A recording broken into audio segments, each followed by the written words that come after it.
We continue to follow the breaking news from the Supreme Court ruling that states cannot remove Donald Trump from their primary ballots. It reverses a decision from Colorado's Supreme Court. Colorado, one of 16 states holding a primary tomorrow for Super Tuesday. It's the single biggest day of voting this season as the presidential race gets closer to becoming a Biden-Trump rematch. Joining us now, NBC News correspondents Ali Vitale in Texas and Shaquille Brewster in North Carolina. So, Ali, how was the Haley campaign that had a win just over the weekend responding to the news out of the Supreme Court?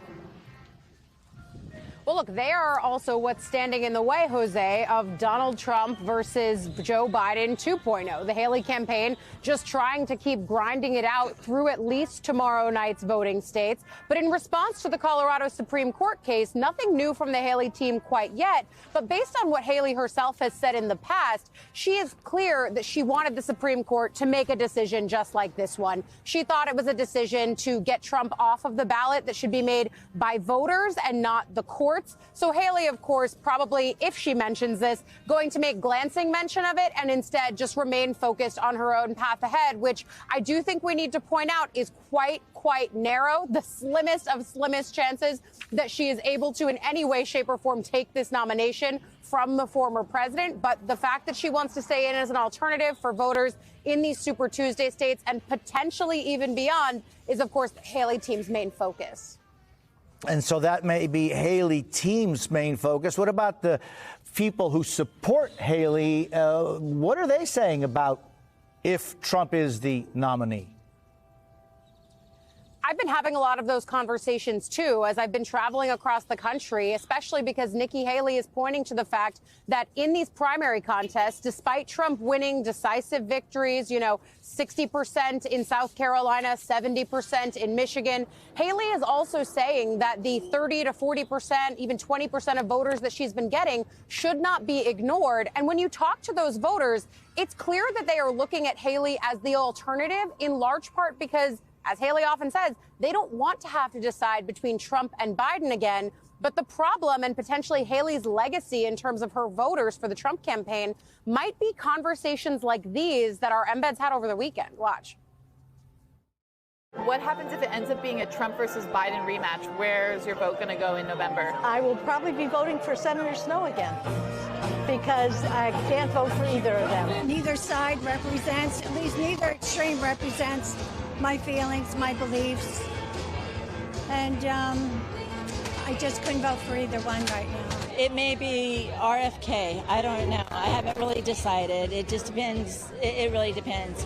Right now I have a positive attitude, and it's Nikki all the way, Nikki Haley.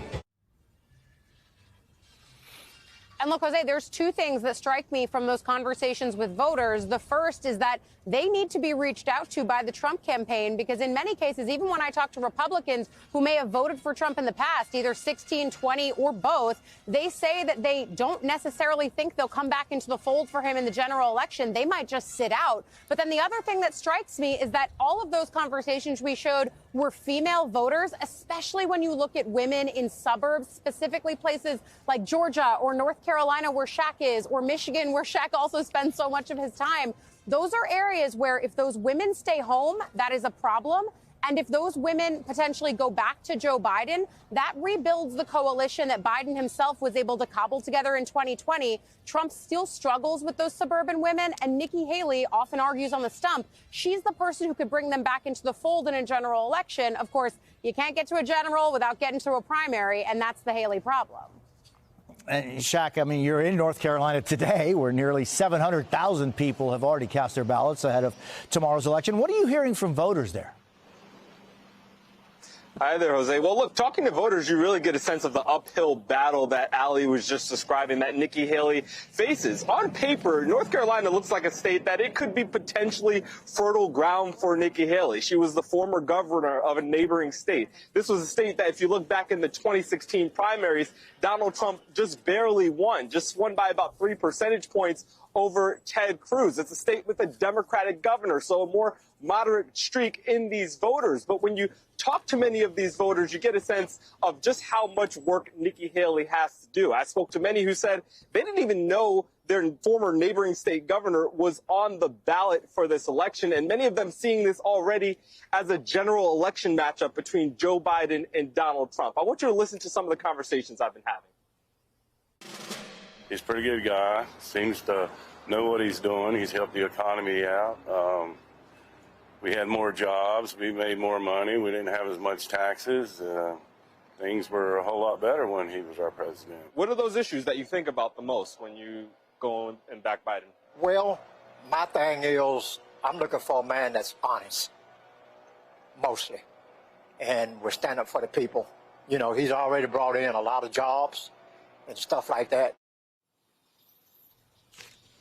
Now, despite many voters saying they see it already in that general election context, you had both Republican primary candidates here in North Carolina over the course of the weekend. Nikki Haley with 2 stops. You had Donald Trump with a stop in Greensboro on Saturday. So the tension is definitely there. It just really remains to be seen whether or not Nikki Haley can overcome the momentum that's really against her at this point, Jose.